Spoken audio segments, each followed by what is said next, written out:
Hello. If you've got no personality, flex your DayZ Frostline limited edition Survivor Camp shirt. Just rubbing on fires, eh? Oh, there he's putting some shot. Some people may get the reference to a certain diss track from a while back, but yeah. Welcome everyone to episode 187 of the DayZ Podcast. We are joined by Derleth. How you doing, buddy? Good to see you. Good to see you here. Mark's making a return this week for the show. Obviously, we were both at a What are you? Has the podcast just gone X-rated there, Devil's Knob? Hello. Glad to be here. We could hear you heavy breathing into that mic there, dude. It's like, are you? I was just typing that in. Oh, wait, I sent him a message already. Yeah, me too. Turn that on. But guys, it is fantastic to have you back and to have the show back. We were hoping to do one there, but it was just a bit of a logistical nightmare, wasn't it, Mark? So we just cancelled it, and because we kind of figured as well that what's the point of doing one before the big reveal? So we just postponed it, and I think this has worked out better as well. The community's had time to let Frostline and DayZ Unite sink in. But we'll be talking a lot more about that later. First up, we're going to talk to our man of the episode, Mr. Derleth. How you doing, buddy? Oh, we can't hear you, buddy. We can't hear you. It's lighting up, but it doesn't sound.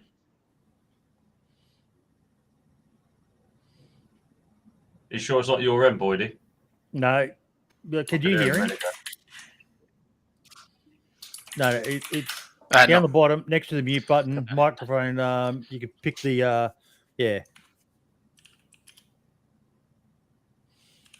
He was in before, and then he dropped out and joined back in again. And I swear, everyone, we had the audio issues sorted before the show it was started. Perfect. Yeah, we could hear him before. Nope, still can't hear you, Derleth. You're lighting up, but for some reason there's no audio coming through. It's coming. Okay, so he'll be back in just a second. But it's been one hell of a week. The usual, or couple of weeks actually, since we've done a show, but the usual amount of Twitter drama, probably amplified by about 4 times, I think, based on stuff that happened at the event and. Obviously the big announcement and some tweets that were made that raised the ire of a lot of people. But part of the reason why we got our man we've just still not back. Part of the reason why we asked Derleth to come on was prior to this, he'd actually, for those who know Derleth's, like he's been around for ages and he runs his own little community service, Derleth Stand, he calls them. And testing. There we go. All right. We've got you. Yeah, I was just explaining, Derleth, about why we asked you to come on because you'd been saying that you were you were losing, your love and your passion for the game, which is something that pretty much everyone here, I think, has had at some stage or another.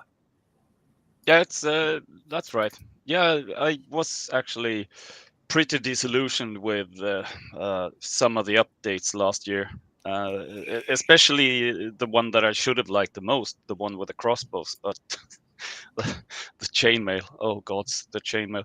But it wasn't just that. But it's been a long slew of updates that I felt personally showed a lack of direction. It's like, I don't know. I had a feeling that they're kind of winding it down and giving up on it. So I kind of lost interest. I played other games. I kept my servers going, but I haven't even been on them for months. I think before the 1.5 experimental now, I hadn't been on since November or something. But then my brother tricked me into playing experimental, and we had a blast. And then this Frostline thing happened. how does he trick you into playing? Like, Well, we've been playing Valheim together a lot, and one of these nights he was on DayZ and said, "Fuck it, come join me playing DayZ instead on experimental." So I did, and we played like 4 hours straight on Yep. XP and had lots of fun. so what has got your hype back up again? Actually, Frostline. It's not just that. It's kind of it's hard to describe, but the feeling of 125 is more like the DayZ that I fell in love with. It's more survival focused, and now that the Frostline, they're talking. We've seen most of these survival aspects that they've shown so far. We've seen them in Amalsk, and I think it's great. Like that's like King DayZ for me. Mhm. So Frostline shows an ambition to turn the game, like to build upon the game, and more than just adding more guns that I really like. That's been a big thing that is very divisive in the community, Helkiana. There's a strong core of people who just want more guns, more guns, more guns. I think a lot of them are probably the Escape from Tarkov types, and then there's the ones who are a bit like me and Derleth, where we want to see more survival mechanics added to the game, and an overhaul of base building. It's such a there's really no right answer, is there, Helkiana? Yeah, I mean, it's kind of funny because, like, the episode I think before you went away, I was talking about that thermal system mod that was saying like, oh, it would be really cool like if they could add this system to DayZ for the cold, and the hot, and it seems like it's gonna be in. I don't know if it's gonna be like for all the maps, if they're gonna be any kind of like integration for all temperatures, or if it's just gonna be if it's Frostline, then food can be frozen or something like that, or if it's just applicable to like all the maps. I hope it's gonna be for all the maps. But was it just the Frostline stuff, Derleth, or was there more to it that started to reinvigorate your love for the game again? A lot of it is Frostline, and the Frostline to me is a clear signal that we actually do take survival seriously. We do want to expand on the survival because they've said it in the past, but nothing really happened. We saw some more guns and little tweaks to infected, how much damage they do to your clothes and stuff like that. That's not really what we wanted. We wanted better AI. We want the leather working back and so on. But Frostline is a major thing. It's more than just a new map, and it's more than Amalsk 2.0. It's lots of stuff happening in that it's been shown already, and we don't even know half of the stuff that's going to be in it yet. So that's exciting to me. And then there's just playing experimental with my brother and running around. They've improved the loot. The loot progression in vanilla, they must have improved it the last year, because last time I played vanilla I was fully geared in like half an hour and ran around being bored, and experimental hasn't been like that now, which is very refreshing. That's a big thing though, isn't it, Cobra, that sometimes all you need is a run with the right person in a game to remember what you love about it, and to get you back to dipping your toes into it and seeing the changes that Derleth feels they've made. Yeah, I agree. But I think for me, and I think for many others, I think when you're so used to playing the certain way that you do, or the strategy that you employ, I think it's time to change things up. I mean, I remember going from a base builder to a bit of a scout, to a bit of a PvPer, to a bit of a, all these different things. I mean, I think there's various different ways to play the game. I agree. I know some people don't agree with this, but I think the little bit that I have seen about this Frostline and the new volcanic areas, possibly, and then the Mouse 2.0, whatever, I'm quite excited for all this. I'm excited for all the console players. It's about time they got something. But also, look, at the end of the day, you're never going to please everybody. They've done something. Yes, I hear all these rumors around. It's going to cost this. It's going to. Do you know what? Who cares? It's a DLC. It's a new map. If you like playing the game, buy it. Go get it. I will. We'll go and see how it goes. I mean, I'm quite excited. I don't know what all the fuss is about, to be honest with you. Well, Devils, what's been the reaction from modders? So if you talk about modders, I mean, from the computers, from the PC side, there wasn't that great of a reaction because, yeah, people have maps already.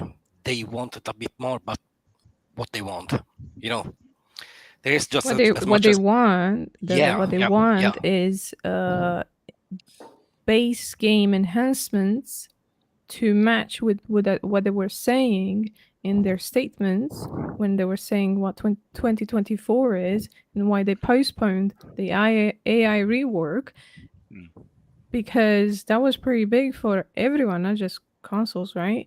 But they doubled the amount of people in the team now.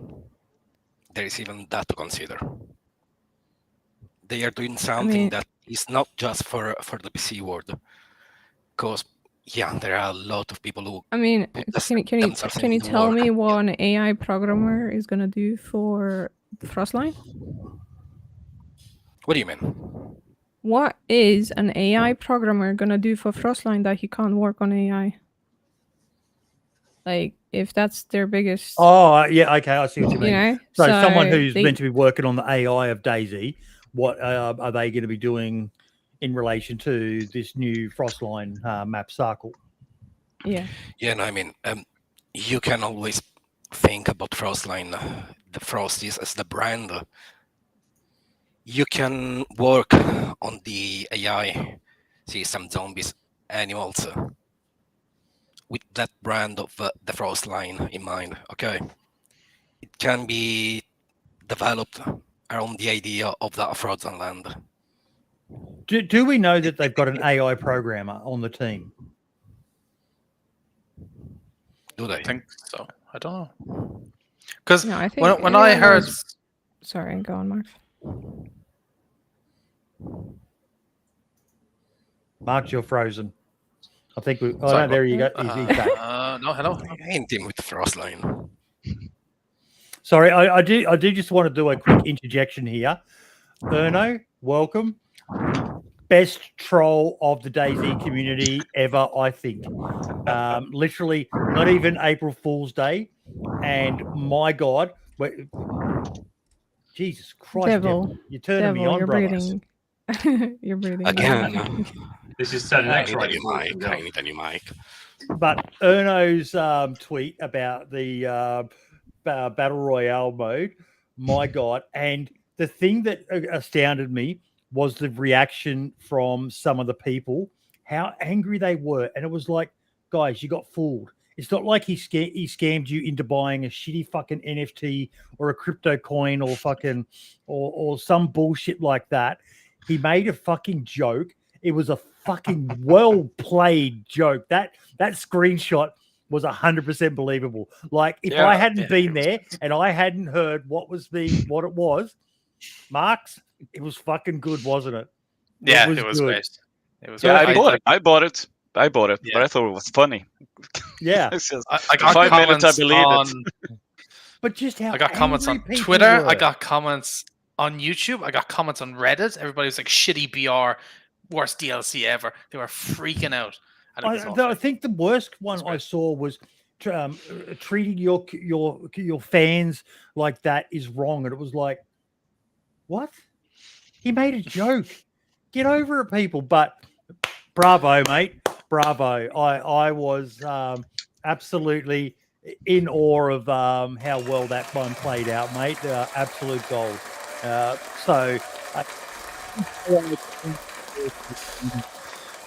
I could have just imagined the face of like the devs that following day going in and seeing that tweet and been like, "Oh my God, what have you done?" Because I know some of them were a little bit, I think Scotty replied to that tweet. To be honest, I think it caught a lot of people because it was along the side of other announcements of other people Yeah. being hired by BI. Yeah, with, like Mike And also, yeah. it was not 1st of April. Like, Yeah. it was a bit weird to make a joke like that. I- In the middle of all of it. I It's like- personally think it was fucking hilarious. Like, but I'm a I shit agree. stirrer. Yeah, but I did that. I set up that thing that where Marks did the dodgy stream from there, like he'd broken the NDA. It was just I was just standing there, and just an idea popped into my head of how can I have fun. I did that a few times there. The night we had the party there, I got them to play Ram Ranch, and they played the full entire song. For those who know Ram Ranch, yeah. They didn't know what they were putting on, but they let the whole song play because I like to mess with people. But yeah, that was very, very well played, and I was fucking in tears at the reactions from some people. But yeah, anyway, back to the point about do they have an AI dedicated person? I don't know if they do. I don't recall that being brought up, Marks. No, I don't think so. Unless they've like, because I know like they share like some of the Arma devs and stuff for some stuff. Unless like the Arma devs are doing it, maybe, or it could be that way. But last time I heard, they put it on the back burner. Yeah, they were postponing the AI because they ran into some difficulty. They didn't go into explain what, but they said it will come down the road whenever they get into it. So they could hold off and release the AI in an update with the DLC, for example, or something like that. If they were to do a big patch, like not make it part of the DLC, but just release it at that time for the whole game. That could cause a bit more excitement as well. Be kind of smart if you think about it. But I don't know. I hope we get it this year. I'd like to see it this year because it is. I say there's not many things that need to be fixed in DayZ, but the AI is definitely one of them. Oh yeah, but I mean, there are mods that show that within the confines of this engine, without any technological upgrades, there is stuff that can be done to make the infected more interesting. Exactly. Yeah. But the thing is, in one of their updates, they did say that they are postponing the AI work to prioritize the big milestone they're trying to go. Okay, like, so in you 2024. said the word there, Helkiana, and I'm going to give everyone a bingo point there by interrupting a host, but the milestone. Now, we went to this event not knowing what we were going there to see. We only had the same information in pre getting there. We weren't told what we were going there to do. We weren't even told where we were going. Like that base they took us to, we had no idea where we were going, Cobra. But we knew it was for some big announcement. And the way that they did talk about milestones and all the rest of it, I'll be honest, the map, I'm excited for it, especially as, it's a big win for console. But I thought it was going to be something more. And I'm still wondering in the back of my mind, Cobra, is there more still to come? Now, we know there's still more stuff that's going to come with the Circle map. What we saw was only a very small slice of it. But is there, it honestly, a new map doesn't seem quite like what they were talking about. Yeah, no, I'd agree, mate. I 100% think there's a lot more coming. I think there's been too much talk of engines. There's been too much talk of bloody new maps potentially, and now this has hit the line. I think you'll find not only will the updates be interesting in 1.25 moving forwards, but I think this is going to be a big year, as they kept saying. 10-year anniversary. What else is coming? It can't just be that DLC. What do you reckon, Marks? I don't know. I was thinking about this recently as well. It's like,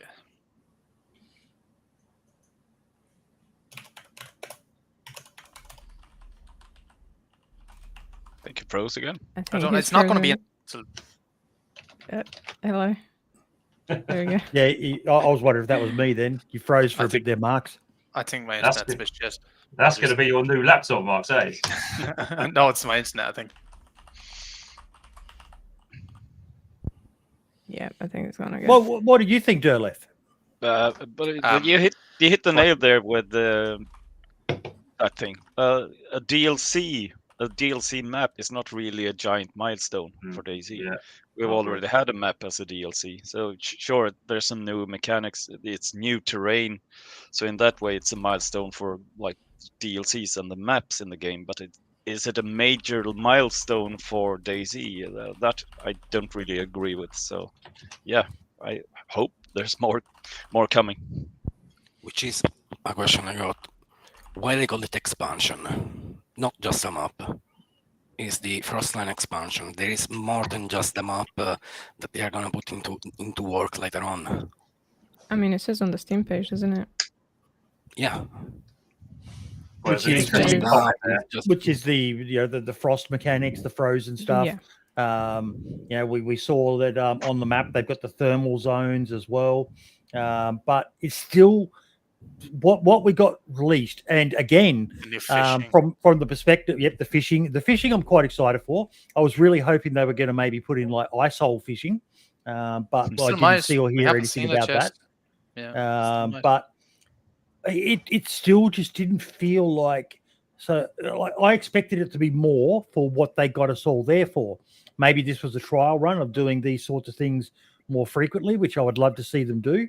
And we'll talk a bit more about the actual DayZ Unite event. But at the moment, we're talking more about the Frostline. But Helkiana, I don't know. It just felt light. And Scale Speeder, yes, I think I did lose some weight while I was away, mate. My fucking God, I have not walked that much since I was in the army. There you go. Cross that off your bingo cards. Fuck all is up. Yeah. But Sorry, yeah, what were you Helkiana, asking me? yeah, what from your perspective as a modder, I asked Devils before and you two chatted. I really want to cover that a bit more because one of the things that I hoped from what we saw is that this might open up new mechanics being added that I know modders were already doing with Namolsk, calling Sumrak a modder is the guy has access to dev tools, so he could probably do more than most people can when it comes to modding. But does this stuff open up more, like even just the fishing? I mean, the fishing is not great.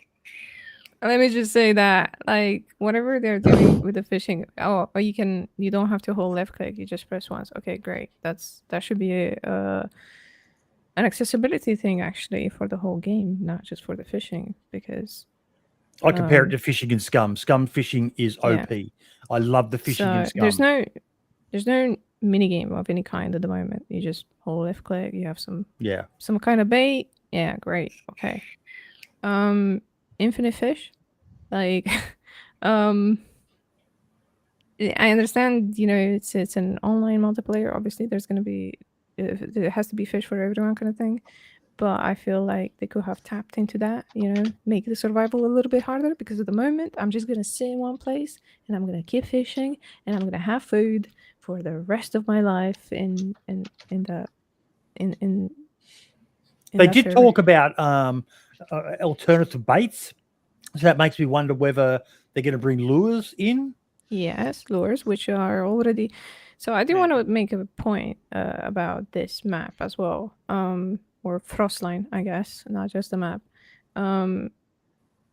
So the DayZ devs have constantly been taking ideas from the modders without giving any kind of credit about these ideas going into the main game. And I'm sure, like a lot of us out there, all the modders and server owners that make unique content for their own servers, can relate to that. And one of them is the lures, is in Zero's fishing. Gibbs Fish mod also has that. It's not a new, colossal survival mechanic, in my opinion. I will add the caveat here, Helkiana. You're looking at this from the PC perspective. I Yes, of highlighted course, Scale Speeder's comment there before, that basically BI are adding a lot of this stuff for console. And they said to me at one point, I don't know whether they said this in front of everyone, but console makes up about 50% of the player base for DayZ at any one time. I thought it was slightly higher than that. So did I, but that was the number that was said to me. I can't remember who said that, but I do remember them saying that number. So Yeah, But, like, yeah, it's definitely for the console, but like they could have just gone a bit more, leave it a bit more in the oven, kind of thing, and make this fishing mechanic a bit better instead of just like a small, because like it is advertised as a big part of Frostline. It is not such a big thing, the update they're doing. Well, I don't think just the fishing is, because they were talking about hunting and stuff as well. Like the new animals are coming in, you're going to be able to hunt them. So I don't think it's just primarily fishing. Like. Well, the fishing is highlighted as on a standalone thing, I believe. Oh, is it? Yeah, Okay, updated right, okay. fishing. Yeah. There's a possibility they could add more. Like when we were there, even in the presentation, they were very secretive about showing off anything. Like they were very careful not to show us a lot of stuff. Because it's not finished. Oh, I know. Yeah, it's only been in the production 6 Yeah. months, but it's like even mechanics and stuff, they were very secretive. So it's okay, possible. so what about all the new hires? Like they've done quite a few. We've got Windstride coming on, which anyone who knows the game knows what Windstride's good at, and that's creating pretty much some of the best models for items in the game. They've got Mike Doherty coming on, and anyone who knows about Karma Crew service and that knows Mike's a very, very talented and skilled environment designer. I don't know if the other name has been announced yet, so I won't say it yet. Yes, he has been announced. No. Lad is coming on as a full-time employee, but there's also one more person that some people know about, but I don't know whether it's been said yet, so I'm not going to say that person's name.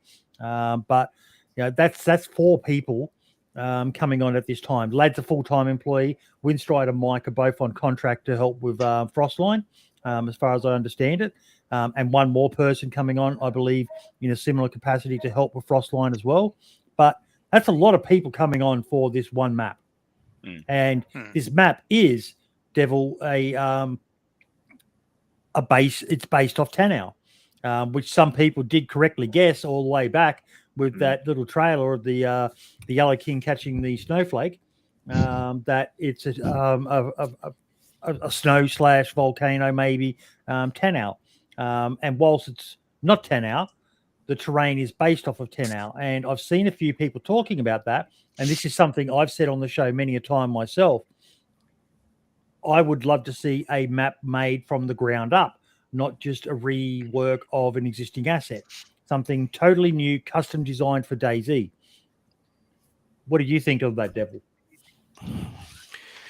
Okay, my opinion, if they import more and more Arma maps, that's not a bad thing. Because they can focus, they can focus each year in a big project. Each year they import some Arma maps, and that's gonna be a big thing, especially for console, because yes, we were talking before, console after sometimes gets stale. We play the game is a game that we love. It gets though after a bit repetitive. With the new mechanic, this is revolutionary for console, for the survival game we constantly play. Now we're getting a map, which is a winter map. How hard it's gonna be for players to move from Livonia, which Livonia from the base game is easy to play.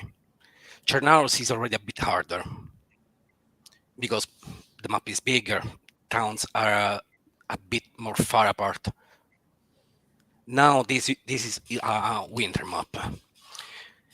Winter map, there is the call to fight, and at the same time we don't know if one town is that close to another one that, for example, hunting, fishing is not gonna have a big part to it. Yeah, they could have worked the new map. That takes, though, I think, a bigger team than the one they currently have. They're gonna open up their doors to hiring more people. They're gonna get there. I trust in the team because each update, people complain, it's not so much for them, but the game is still moving forward. We're going to get to that point where DayZ is going to be heading towards DayZ 2, as if we want to. Well, that question was asked there. And what was Timmel, is it, Marks? About DayZ 2. And his comment was they continue to look at new and exciting stuff. It was quite funny the way he said it at the time, but they didn't say no, but they didn't say yes. And yeah, DayZ 2 is still years away, in my opinion as well. The dude thought, you've only got to look at Marek on Twitter, Cobra, and that Arma is and always will be BI's baby. For obvious reasons. It was the game that that they broke out with, and he's so excited to see the Reforger numbers climbing. So they're going to work on that, and then maybe we will see a DayZ 2. What do you think, Cobra? Well, I mean, there's been a lot of talk in there. Talk's cheap, people. I mean, at the end of the day, look, how many other games continue after 10 years to continue to get updated and developed? And I think that's what people kind of forget, going back to there's plenty of games out there. Like Rust is pretty big, right? They're not the same as what I'm getting at is the same kind of genre as DayZ, isn't it? I mean, I think Rust is definitely the same genre. Oh no, it's in the same. It's basically like being a book in a library. Yeah, they're both books, but there's so many different types of books you can have, and Rust is more of a I wouldn't say it's a casual game, because I've been watching a lot of Rust videos, but it's not as hardcore as DayZ. But this is a true survival. There's nothing else that matches DayZ, in my opinion, on the survival front. And I think with where we are right now, I mean, I think really people just need to look at it and go, do you know what? You either like the game or you don't. And I tell you what, it's great for the console community right now, because they have been left in the dark for a long, long time. And I think that there is massive. And I think they deserve it. It's about time they got okay. That's a good point. Marks, you were the console representative for the DayZ Unite event. This brings up the argument that I've heard so many times over the years, and even agree in some aspects, that DayZ is being ruined by allowances being made for console. Yes and no. I think it's been held back a lot. And there he goes again. Every time I ask him a question, his fucking connection goes. Gen console. Oh, there we am go. I there? Hello? Yeah, you're back again. Yeah. Say that again. Say your answer again. No answer. I feel like it's a yes and no question. I feel like the game's been held back in terms of the previous gen consoles, the PS4 and whatever am I gone again? You're back. You're dropping in and out. Hello? You keep dropping sometimes. Hold. Just fucking stop downloading your porn, you weirdo.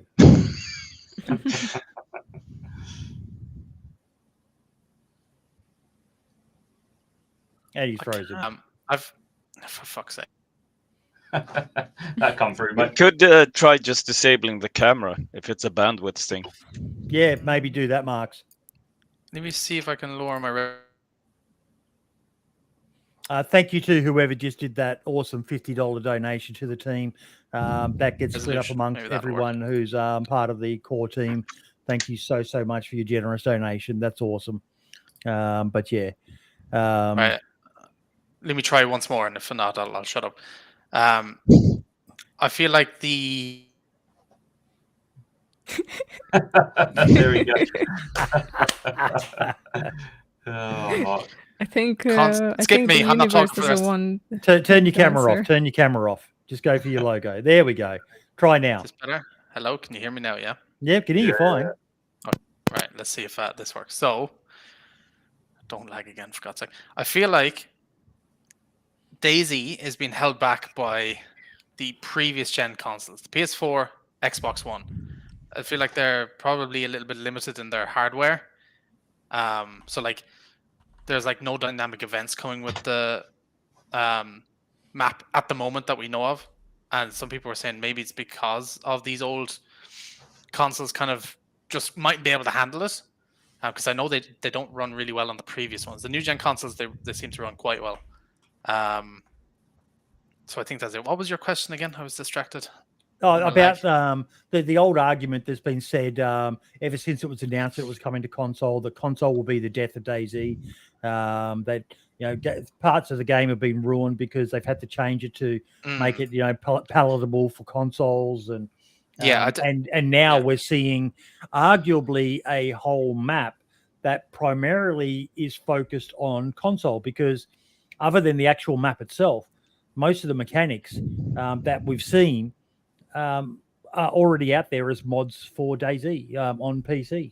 No, it definitely, definitely does hold it back a bit. But at the same time, I would assume the console version is their big money maker when it comes to DayZ. It has to sell, like it's on Xbox Game Pass and stuff, isn't it? It's got millions of players as far as I know. Yeah, I agree. So I think they're trying to focus on that because they kind of have to. I do feel like, it'd be interesting to see if they Sorry, Marks, I want to ask you something because you mentioned Game Pass. So is Frostline going to be on the Game Pass as well, or will they have to purchase it? And do you think the regular? It's the same with Livonia. But do you think the regular player that has it on the Game Pass, will they actually pay the money? It's a good question. The Scale Speed, I know you're in chat, mate.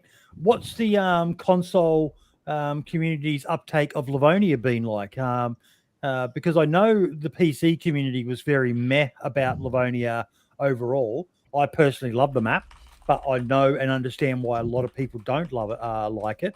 But what's been the uptake of Livonia prior to it going out as free across the console community? Is it common? Is there a lot of servers up for it, a lot of people playing it, or are they all just primarily playing churners? Because that'd be the best way to know. Because, it never really, barring a few times, Cobra, when the streamer community got behind Livonia, but that was usually shenanigans along the river. It never really took off. It doesn't hold a candle to churners for player base. No, I'd agree with that. But, I mean, I think it's grown. I think it has grown. A lot more people now are, before this announcement, are into Livonia these days. There's a lot more of the servers are fuller, I see anyway, both console and PC. So I think it has kind of had an effect. I mean, Chernarus has been around for so long, hasn't it? And if you've been playing it for 8-9 years, then you are going to want a bit of a change at some point. So, yeah, when I made the video saying that it was going to go free, there was a lot of console players that were quite happy about it going free. And I think it is kind of a benefit, especially for the Xbox players, because you get DayZ for whatever it is, $5 a month. I know you're going to get more maps as well. It'd probably bring more players to it in the long run. I think it's a good idea, personally. Okay, let's do a quick round table here. I'm going to ask a question, and I want each of you to say your answer. Do you think them releasing Livonia as a free thing to everyone is good or bad? Cobra? Good. Helkiana? I'm in between. Derleth? I think it's good. Marks? Yeah, it's good. It's great. Devil? For me, releasing Livonia is good. Never got the love that it deserves. Mm-hmm. What about you guys in chat? Everyone tell me whether you think it was good or bad in there. I personally think it was good, but I do understand why some people who bought it already are a little bit like, oh, okay, so what do I get? I get a soundtrack. Yeah, but I bought it already, mate. So Yeah. what? It's so same here. Like I paid for same. it, and if you bought it, if you bought it years ago, like when it first came out, you definitely got your money's worth. But if you bought it Absolutely. a month ago or whenever it was last on sale, then yes, I could see why people would be a bit angry. I've seen some people say, "Oh, I bought it last week. I'm going to go get a refund." And if you did, you probably should, because you will get it for free. But I got my money's worth out of it. So when did it release? Was December 2019 5 years or something? ago. Or Yeah. something. Yeah, exactly. It's been around for years. And Yeah. NDC what saying do I pay for in it? chat there, I want to $15. point out that it's not free. They're raising the price of DayZ. Well, it's free. It's free for Free for anyone those who owns the game. hadn't bought it. Oh, But Mm. yeah, it's just I don't know. I think it's a smart move. They've got a new map coming. It might encourage people to look at the alternative maps and that. But yeah, I think it will also make a lot of people question: is Frostline going to be free at some point? What's the point of buying it now if I'm going to get it free in a couple of years? that's That is an a good interesting point. That's That a is good point. I've Yeah. seen that around. So Yeah, it's the never- way I'm said the way I said I'm in between is like I don't really care for either way. I have seen what some people have been saying about it, and I do sympathize with them, like it does make you wonder for the future. But having said that, I completely agree with you, Helgiana, there, by the way. But having said that, I'm still going to buy it. Of course I am. Yeah. So Now, why are you going to buy it, Cobra? because it's new, it's newish. I want to go and create some content on it, mate. That's why. The content. Absolutely. Started a poll because everyone knows how much I love polls, don't I, Mark? Yeah, you definitely do. I love a good Twitter poll because Twitter is the place where everyone is rational and sensible. But I'm just going to find it now because there was a point raised, which again, now I'm going to add a bit of context to this as well. Helkiana actually reached out prior to this show and said, I'm not sure I want to come on because I've got some strong opinions about this. And I said, then I need you to come on because I'm a DayZ fanboy, but I'm also a DayZ realist. And I'm always open, like what Helkiana just did then. She raised a point and Cobra and I both went, that's actually a pretty fucking good point. It's not something we'd considered, but we're old enough, mature enough, and wise enough to go, that's a good point. Then someone raised a point with me on the poll. Let me just find it. Give me one. I've got it. I had it as a item line, didn't I? Let me find the agenda. Apologies, folks. I should be better prepared, but this is me we're talking about. Is this the agenda I asked you for earlier? By any chance? Yeah. And I started doing it, and then I didn't actually add the tweet. So give me 1 sec. I'm just going to have to search through my Twitter profile. Where's the You poll? linked it somewhere. Where is it? Yeah, I had it somewhere. I sort of sound I can't remember where I put it now, but anyway, it's all good. We're so professional. Yep. Okay, so the poll was so you all know a lot more about DayZFrostline and the new map cycle. Now the big question is, what do you think is a fair price? And no, free is not a fair price. DayZ doesn't have a battle pass, season pass, etc. Businesses need money to keep businessing. And I had under $9.99, 10. This is all in US dollars.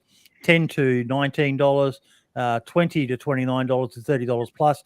Overwhelmingly, the majority of people felt that in the $10 to let's say $20 mark is the fairest price.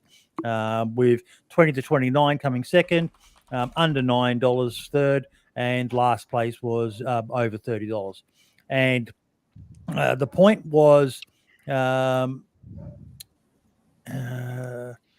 raised by a fellow who goes by the name Tom 431504993, and he said, "For who? Should the price be the same on PC and console? Where does this hold more value? I think on console it would be reasonable at a higher price, but as a PC player, I won't pay that higher price because I have a lot of free options. Same game but different platforms." I came back and said, updates like this provide changes to the base code of the game, opening up more avenues for modders to experiment and play with.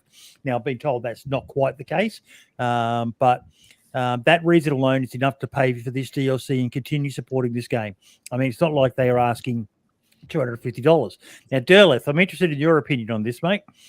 Tom replied with a very, very good answer. Well, I don't know if not buying a DLC should be equated with not supporting a game. I thought they said this would not affect the base game.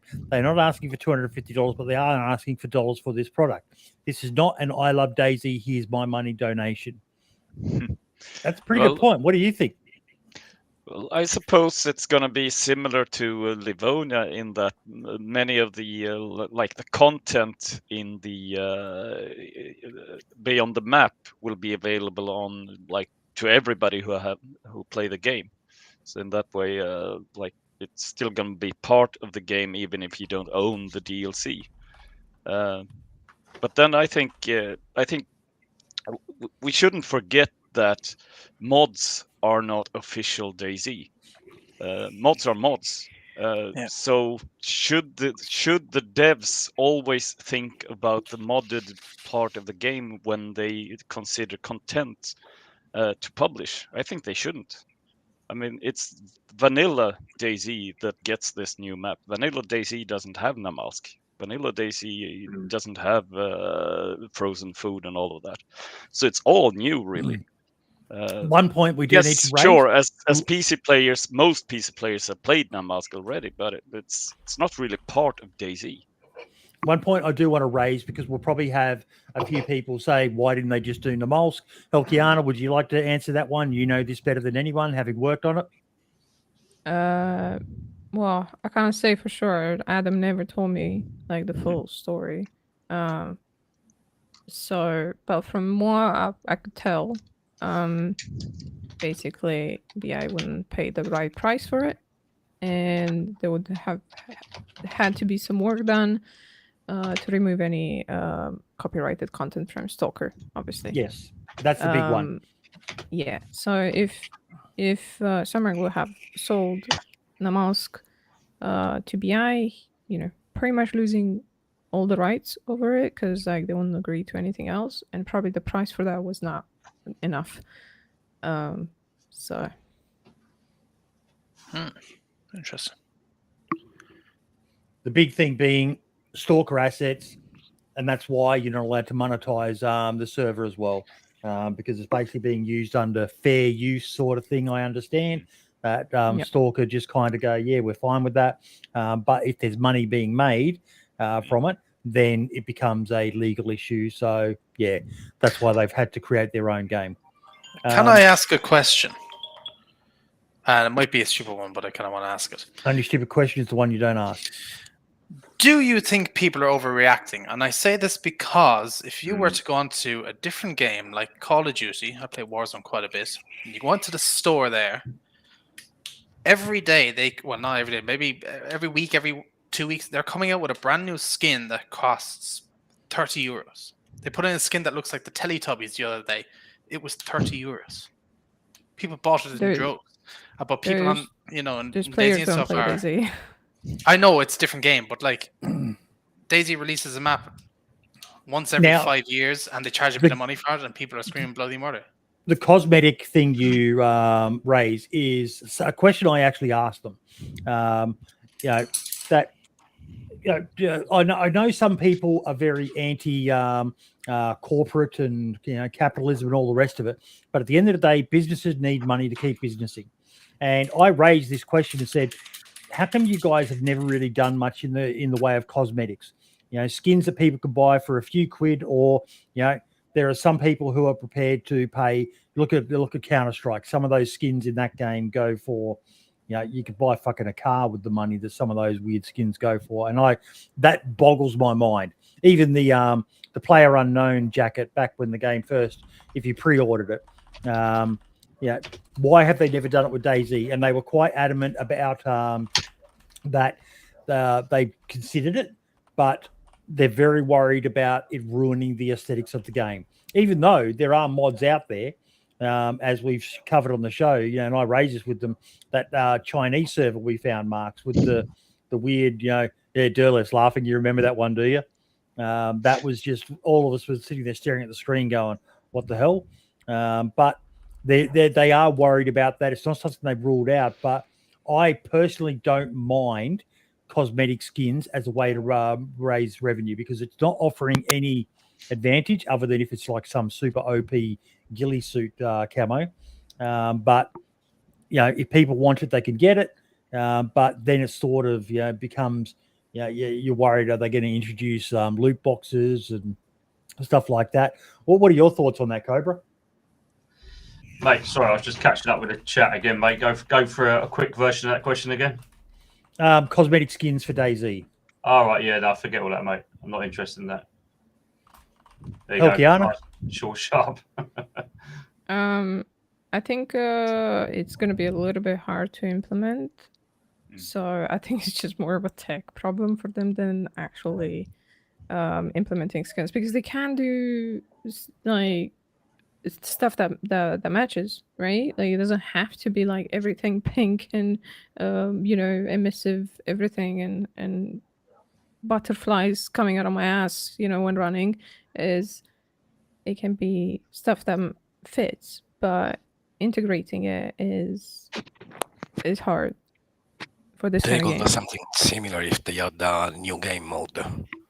Temporary, because people tend to spend thousands of hours on the same server. They could add a new game mode. Yep. What about you, Sorry, go. Go. Don't keep going, Devil.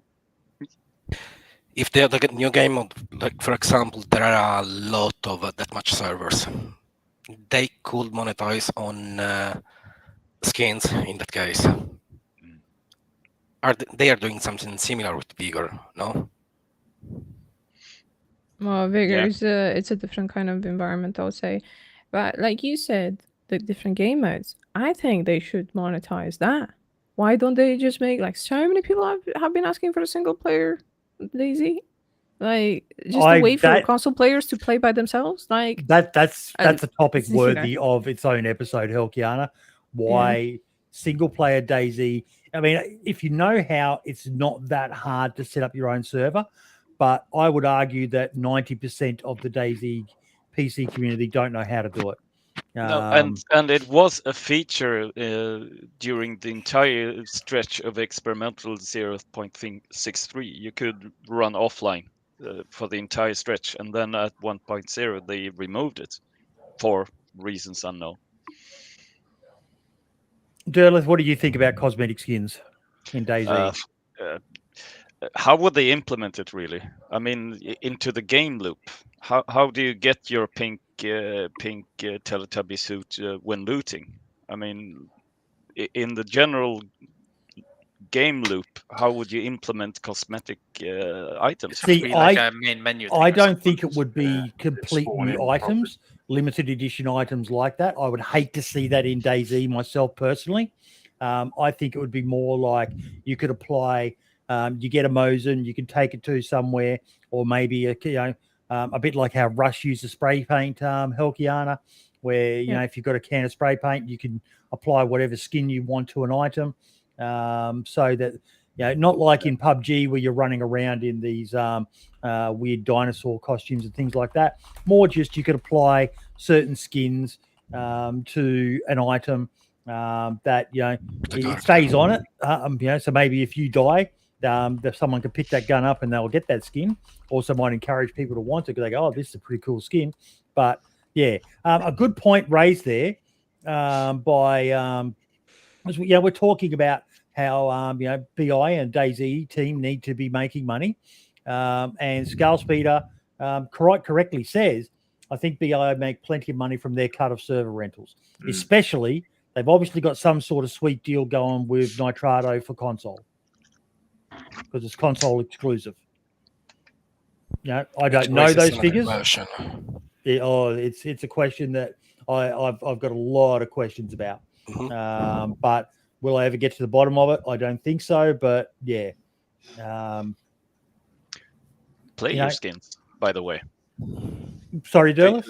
Yeah, I thought about a potential cosmetic player skins, like Scum has them. You can be fucking what's his name, that Mexican actor, and a few others. The one with all the tattoos. Just different characters. Yeah, that would be a good one, and it's already in tech-wise. MDC I wouldn't mind that at all. Of the probably not buy them, but. I think there are ways for them to monetize, but like obviously, different people consider different things.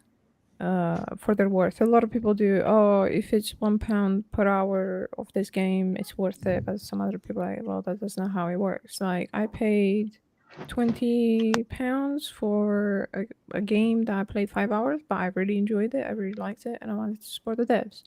But like sometimes it feels like if the devs are doing this just to get the money, it doesn't feel as worth it, even though you might get more hours than, actual price of the game or the DLC. This is a very common thing in survival games mostly, where we get tons of hours out of the game and the DLCs, but I do agree that the price, it might be a bit high for if it's, to be honest, I've seen a lot like people saying it's going to be $30, but like on the FAQ thing it says under $30, so I'm estimating like $25. And then there'll be sales as well. They do their Yeah. sales all the time. So, I think I said to someone, even to this day, I don't know about you, Cobra, but I get people saying, is DayZ worth buying? I say, wait for it to go on sale. Because it seems to be on sale every other month. Well, I mean, the other day I was one of my sponsors was Instagaming, and they if you went through Instagaming, you could buy Livonia for £8. So, I mean, you tell me. I mean, it's who hasn't really got £8 if you want a computer game? You know what I mean? So, there's always sales on, isn't there, through various companies or from the game itself. So, I'd give it a few months that it come down in price for a special offer anyway, wouldn't it? So, Yeah. Yep. Okay. It's a great question by Dyson now. Why not a community DLC where the modders make money, Bohemia makes money? Hashtag adopt a modder. I'm all down for that, but there you go. It's not that easy to get a bunch of modders together. We saw it with expansion. Just when you get so many modders together, you really need someone in charge, running it like a business if they're going to be able to get together a quality community DLC. I don't know how it's worked with Armour that well, other than we had some Sergeant Savage on some time back, and he talked a bit about Prairie Fire, and he was part of the team behind that. But you're basically going to have to go to them with a business proposal. And as much as I love modders, I don't know how many modders have got that sort of business nous to be able to get a bunch of people together, work out employment contracts and all the rest of it to get that started. But I would love to see it. It's a passion of mine to see modders be able to get fairly compensed for the work that they do, even though a lot of people feel it should just be free, which is an interesting point when you consider some people think the same of what BI are doing, that this should be free. But yeah. How much is DayZ currently? Does anybody know? Like, what's its price at the moment? Is it like €30 or something, or is it more? I think it's like 40. £34, so that's like €36. Yeah, something like that. Was And so Livonia so is here £12. so hear me out then. What if they just put the game price to 60? Yeah, Or give you just all the set maps. Map for free. Yeah. But then people would be going out going, I don't want to pay €6 for a game, even though they buy 4 or 5 games a year for €60. It's like, Exactly. Or That's I mean, still they're gonna raise the price because of Livonia, so it's £34 now. But like with Livonia, it's gonna be So about probably 45. so why probably not just raise it to 60 then? 40s. Just make it, Yeah. all one. There's a very good question. Or there's another thing that I wanted to raise about how they're using Tanoa as a base terrain and how Yes. this is, obviously is what triggers a lot of people, including me. So we know that they wanted to release it within a year, right? They've been working for 6 months. They have another 4 months, 5 months until they release, something like that. I would really expect delays, so December more like. So I was chatting earlier with some people, and I was saying, why didn't they just make Tanoa a free DLC? Yeah, it takes a year to work.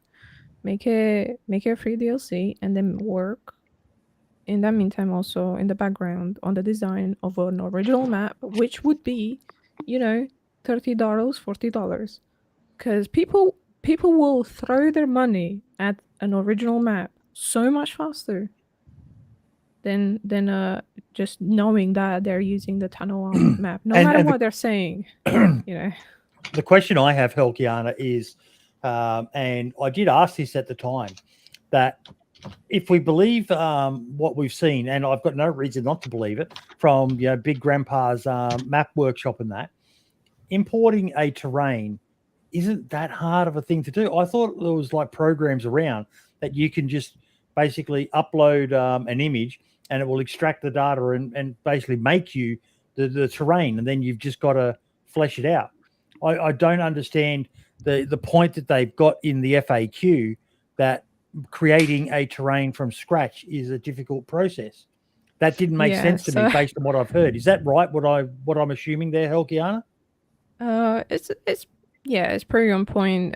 So that point in the FAQ, I don't understand why they said it like that, because it's not really true.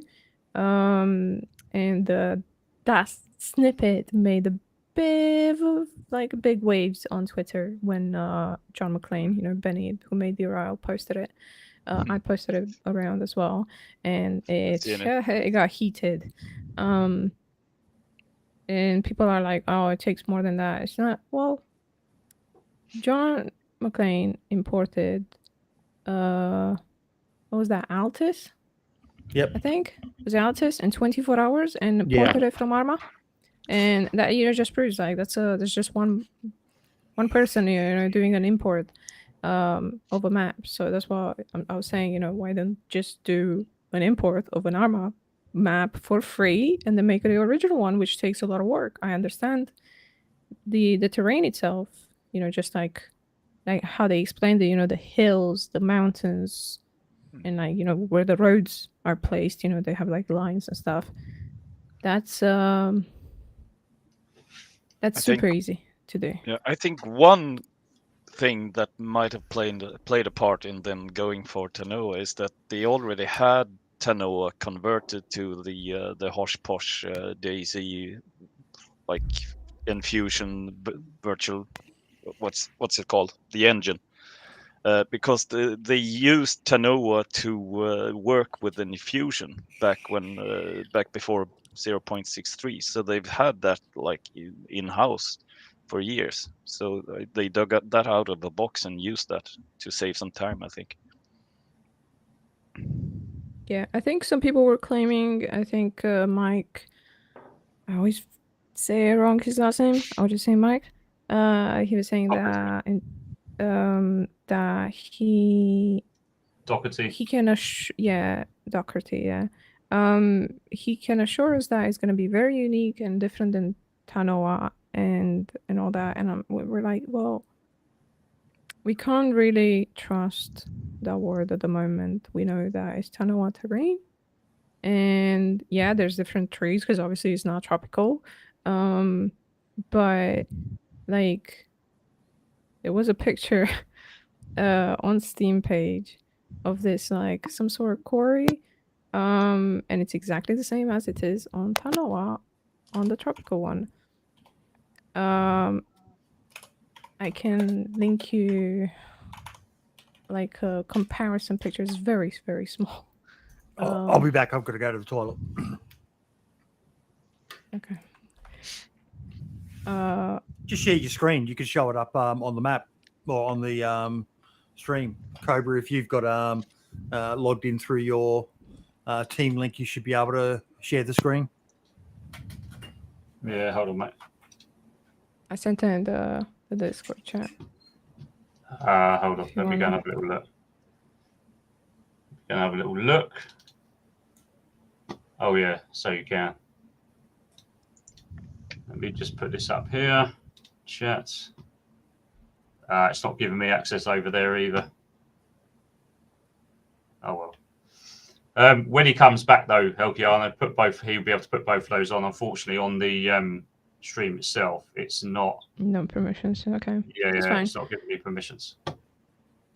Yeah. So, it's just kind of like, I understand that they're saying that it's a lot of work to make a brand new map, and the design, like what I usually try to explain to people, because trying to say, oh, designing, like just making a terrain is hard. If you say it like that, it's wrong. Designing a map is hard, because you got to think of where all the points of interest go, how the player moves around the map, what kind of loot goes there, like all these things are very hard and take a long time to get right.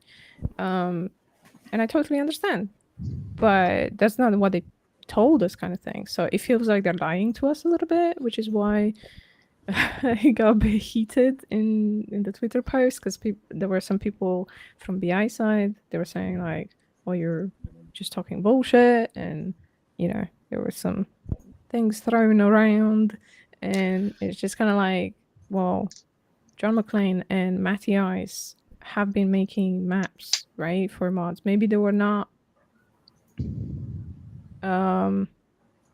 at a studio level quality, but BI is a studio, right? They should have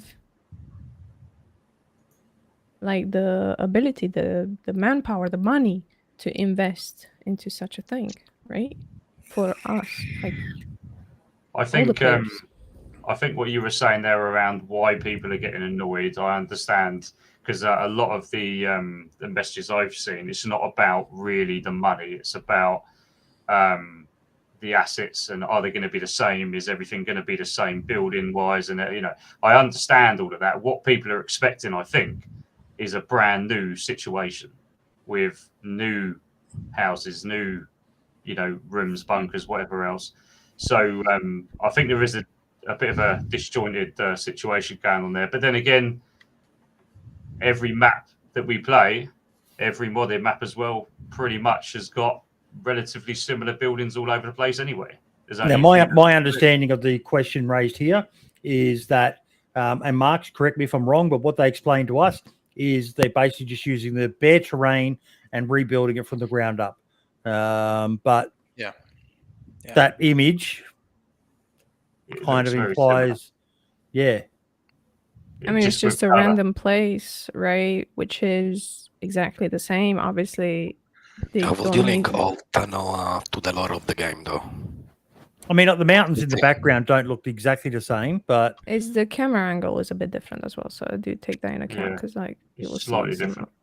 It's harder to fly around and get it exact. But I mean, to be fair, it looks like the actual apparatus is the same. It's just the background is different. Yeah, mounds on the ground, and there's like all the buildings in that area, so I think when people were saying, including Mike was saying, there are new buildings.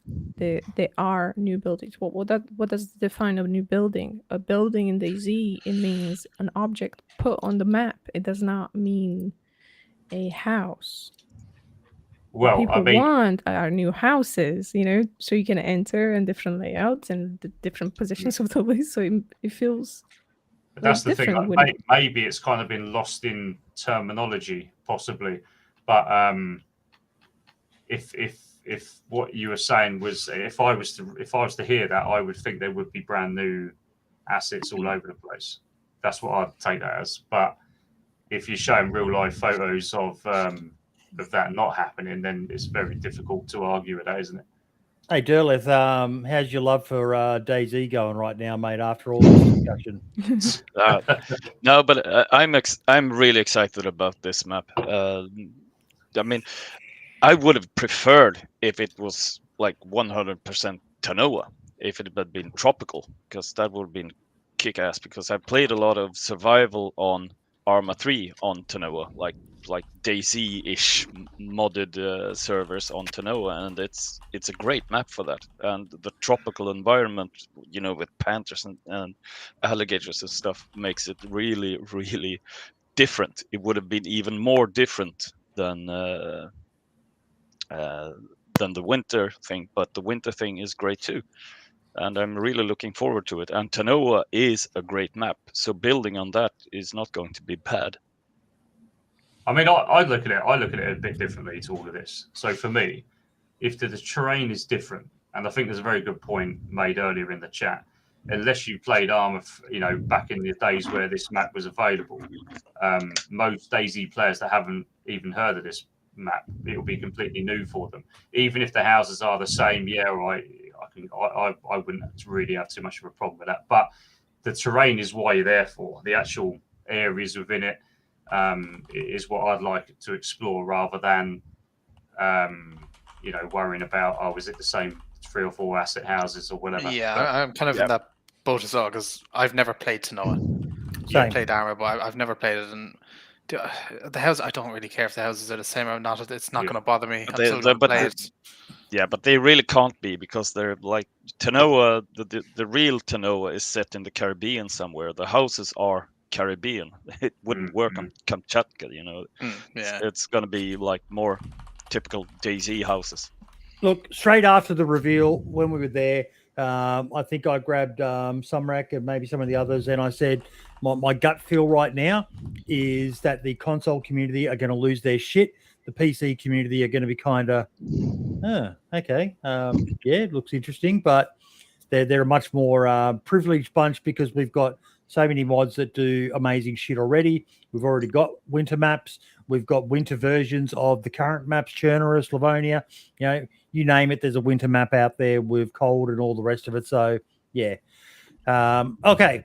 I want to move on to the other part of this big announcement. And this generated a lot of feedback. And I know, Helkiana, you had some views on this as well. I've seen a lot of views. Marks and I have heard a lot, even received some of the feedback ourselves. But the DayZ Unite event, they chose 10 people, ended up being 11 because they got a 2-for-1 deal with the Freshborns boys, who were an absolute pleasure to meet as well, by the way. But Helkiana, I'll let you start. Oh, wow. So for me, this event kind of confused me a little bit of what the actual purpose of it, because it felt like it tried to do 2 things at the same time. And like I said before, I'm really glad that they chose DayZ like loyal content creators and taken them there, and obviously to have a chance to talk with the devs, maybe, I don't know, if you did like a studio tour and stuff like that, see how they work there and all that. It's really cool, right? You get a bit of an insight, and that's great. But there was the other side, which was the reveal of Frostline, which I feel that was not handled like too great, because you guys were over there, you were seeing some stuff, and then obviously there was a tweet made, which until then I didn't really have a problem with the event. Okay, so the tweet made, we'll address it because it's being addressed very publicly. I believe you're referring to Lady Adventure's tweet, which was in response to Mark's tweet about the USB. And the tweet basically said, we know something that they don't. We know something that they don't. We know more than they do. We know more than the they power do. is something. I can't remember the exact wording of it. Now, Lady Adventure is one of the loveliest people in the DayZ community I've had the pleasure of meeting. The only defense to that, because in context, it was a silly tweet to make, but I don't believe there was any malice. I believe it was purely in jest, combined with perhaps when you hear her even speaking English, she's quite fluent, but I wouldn't say she's very fluent. So I'm going to give her a bit of leeway in that there was potentially it wasn't. I think Scarspeeder sums it up there. It was an immature tweet that I'm sure the person regretted straight after. She deleted it, and I know a lot of people saw that as trying to cover her tracks. I don't think it was. I think it was, she was being silly and having fun born from her excitement. I think that sums it up completely. agree. Discipled. Yeah. I can agree with that, but she just deleted the tweet and she didn't say anything about it. So that for me, that feels like she doesn't feel like it was wrong in any kind of way, even just a No, little because bit.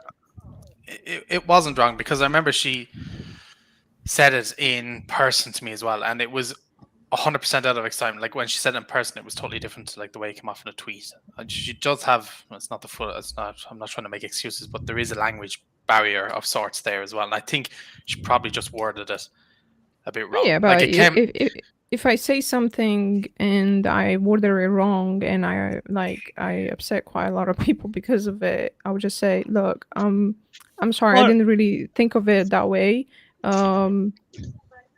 This is what I was actually referring to, or something, like. Hello, Mrs. just kinda- Derleth. Just kind of explaining a little bit because, oh, he's gone.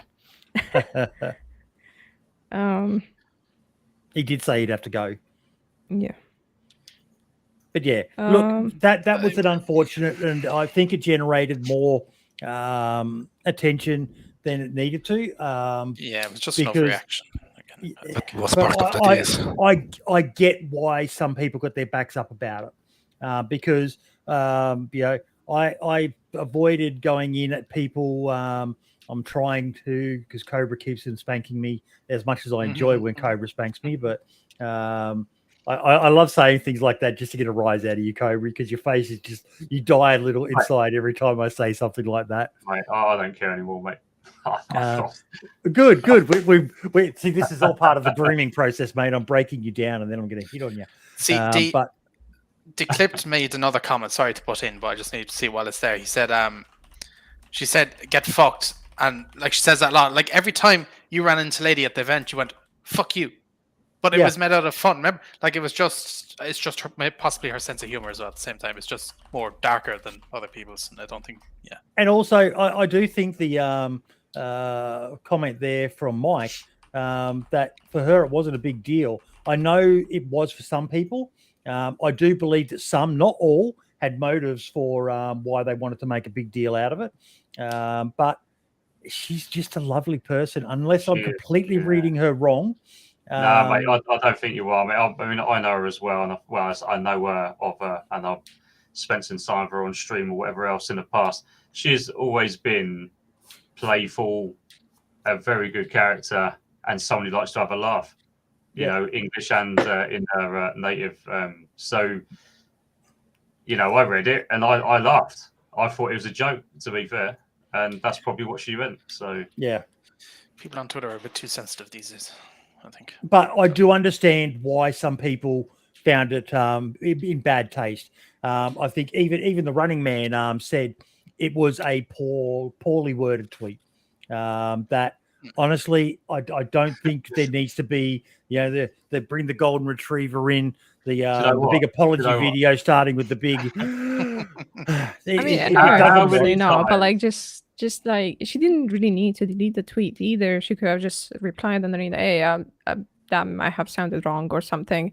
Maybe just, someone from BI not asked an apology, just kind of like acknowledging that for other people, it felt that this event wasn't actually uniting us. It was choosing a few elite people that know something that everyone else doesn't until the reveal. That is the other point of what I want to discuss. The reaction to 10 people /11 being chosen to go there. Do I agree with everyone going? Every person who was there had a right to be there. Would I have picked a different bunch of people? Fucking hope I would have. I would have tried. I don't understand why no one from the South American community wasn't involved. I don't understand why a proper console person, no offense, Marks, but even when you were on the show, mate, you were quite critical of console, making a lot of jokes about them. Yeah. But why there wasn't a proper, a greedy peasant or, someone else who's a dedicated Skull Speeder. He's all about console. Don Sibley, all about console. I know Don's in and out of the community all the time, but that one surprised me. And why there wasn't a South American person, considering, the only actual organized event that the devs have ever co-signed onto was one run by Senor Serpiente, who's from the South American community. That kind of surprised me. But that said, who would I have kicked off from the 11 people who came? I can't think of a single person. But I do wonder in the back of my mind, Marks, what Scales Peter just said was maybe this was a practice event for next year, or for later this year. Who knows? They've never really done anything like this with DayZ before. I don't know if they've done anything like this with Armour before. I think they had an Armour boot camp, maybe. I'm not sure, but that was devs. But yeah, like if we were saying that even when they're like, there were certain things that happened. I was like, oh, maybe they're just we'll leave them off because they're it's first time or whatever. But yeah, I don't know. I mean, they picked their list. They had their reasons. We were given reasons. Like a lot of us, like it was even kind of when we got invited, a lot of us had like, is imposter syndrome the right word for it? Where we felt like even myself, I was like, we were kind of sitting there going like, why pick me out of everybody else? Like it was, and then Scotty had to go around individually to each person and kind of give out reasons why you were picked for this and that and everything like that, which was also nice. But yeah, you definitely felt a bit weird and like anxious about it, going like, oh shit, why me? I'm going to get hated for this and that, and I actually said to Scotty, are you sure you want me, mate? Like, I'll fall on my fucking sword. Of everyone bar maybe one other person, I'm possibly one of the most divisive people in the DayZ community, generally for things I say that aren't DayZ fucking related, which is just stupid to me. But he said, no, you deserve to be there. And I had so many people message me saying, it's so good that you're going, Boydie. But at the same time, you compare me to the Running Man, Fresh Spawns, Taupe, Minder, etc. I'm nothing compared to those guys. But mate, you've got to think of it from a different perspective here, right? What good would it be just having content creators only there? You've got the DayZ Podcast host, we've got streamers, you've content creators, you've got the whole mix. For me, personally, it doesn't matter. I didn't bat an eyelid at all. Who cares? At the end of the day, it's people that have dedicated their time to the community, and there's so many of them, male, female, from loads of different countries, but they've had to pick so many. 10 was a number, and you guys were the ones that got invited, and fair play. I mean, I think, to be honest with you, I didn't think anything of it at all. It's just fair play to you. Good news. So what? You know what I mean? MDC saying something in chat here, Devil, that you do realise that the issue isn't that only some people got invited to an event, right? It was because the event was also a sneak peek at a disappointing update. Now, we've talked about the actual update. I'm going to leave that point out of it, but he finishes that by saying if they'd live streamed the announcement at the same time, nobody would have cared. Fair point. But they also had a plan in the unusual way that they released the announcement, which, yes, again, that adds to, that whole elitist mentality of, but they had a plan where we all released those bits of footage to generate a bit of hype. That was just marketing. Okay, so you agree, Helkiana? What do you think about that? That the way that they went about marketing it? I think it was bad marketing, because marketing means you want to reach more people, right? Everyone that watches you, Running Man Z, and everyone else will know about this DLC the moment it's announced, but other people will not, right? I've had several people coming into my chat while I was talking about Frostline, and they were like, "Oh, I had no idea there was going to be a DLC." Yeah, I got that because they don't. Yeah. So usually when you do marketing, you do hire people that don't necessarily just stream DayZ, because you need people new to come in and be excited that, oh my god, there's this new big update with the new map, and it's just like, it's going to change things and it's going to be great, and then you excite people to try and buy the game. That's marketing, right?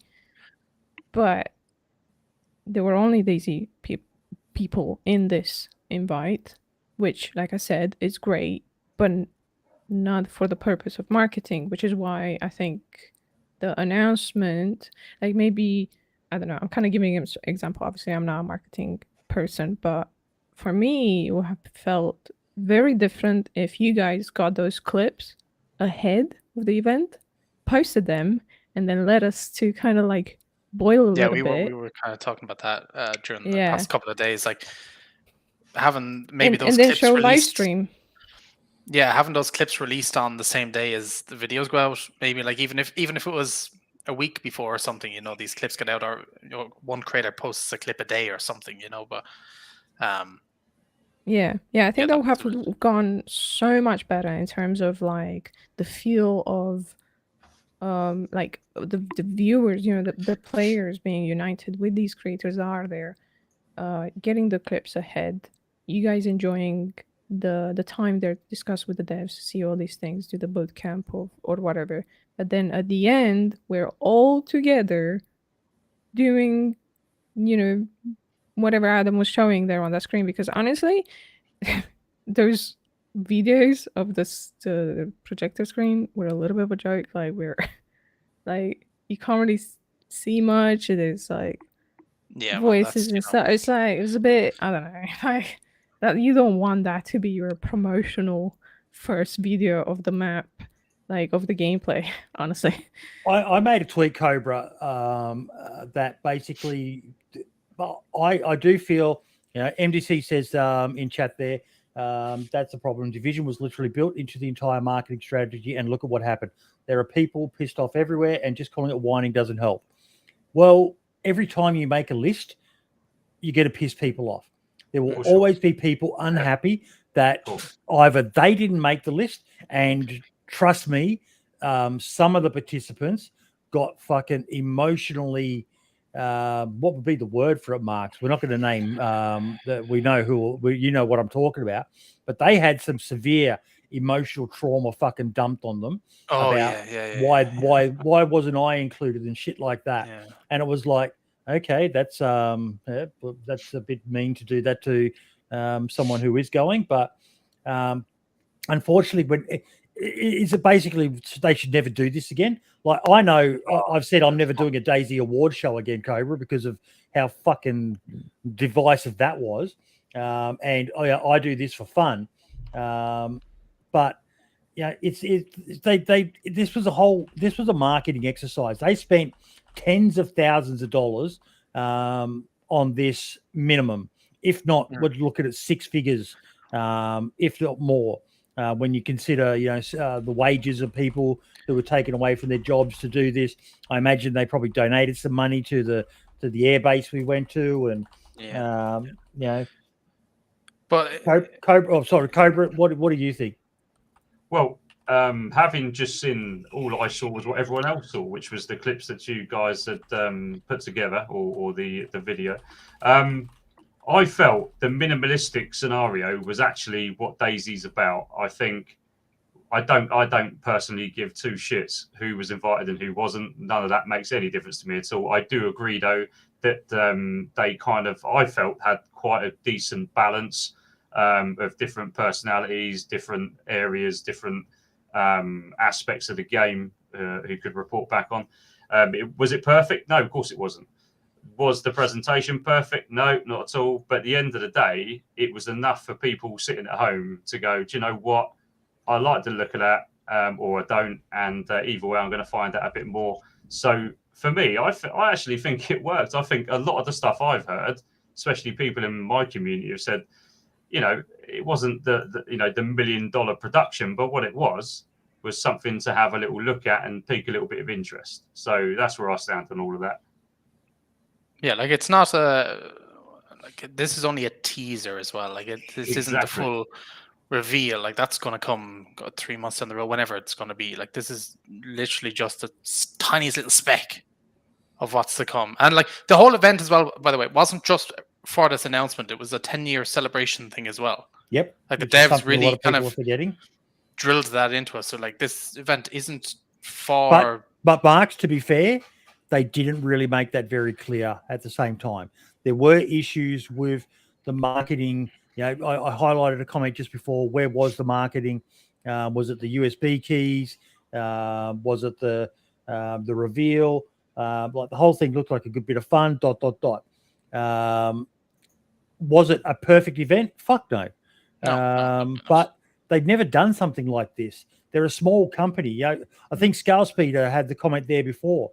I think a lot of people forget that BI is a privately owned company. So they run differently to, say, a Sony or a PlayStation that have boards of directors and, shareholders and all the rest of it.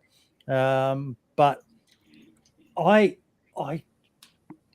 know I'm speaking from a place of privilege in that I got to go, but I still enjoyed it. But there was definitely some areas like, even in the lead up to it, there wasn't a lot of activity around it. Not a lot of people using the hashtag DayZ Unite. It wasn't really until we got there that things started to ramp up. Could that have been done better? Definitely. But I think a lot of people agree. Like we're not necessarily saying that this X person shouldn't be invited, or we're jealous that these people were there for this thing. Is as a thank you for the commitment and the 10-year anniversary. Like it's just that it was combined with the reveal of Frostline, I think, is the real problem for a lot of people, because it was just kind of like, I don't know. There were probably, I'd assume there was meetings at some stage probably last year where they were going, right, we want to hold this 10-year anniversary event thing, but we also thinking of doing something for thing. And they were probably at one stage talking about doing two separate things, like where they do the 10-year thing, they invite people out, and then like they do something for the reveal, a couple of things down the road. And they were probably just like at the end of it, just why not slap the two of them together? It's, I'm just looking at D Monarch to Leon. How many of the complaints, mate? Honest to God, I was in my fucking element. I really was. It was just my body's about 30 years old, too old and broken to be able to enjoy it. I think that was my main come away from it was I've got to get myself fucking back together again, because I was literally in my fucking element. We first get there, and one of the first things they do is chuck us a ration pack. And it was an old MRE Cobra, and it was like, but that's how good is that though? That's survival right there. I've been on this, and the guy is up the front there, and he's explaining to everyone, and I'm just tearing it apart, and I've got the heating device out, and he looks at me and he goes, "You look like you've done this before," and I'm looking at him going, "Yeah, I have," and I loved it. Yeah, and breakfast. I was sharing tweets in that breakfast this morning, and we're just pointing a sausage at a fire.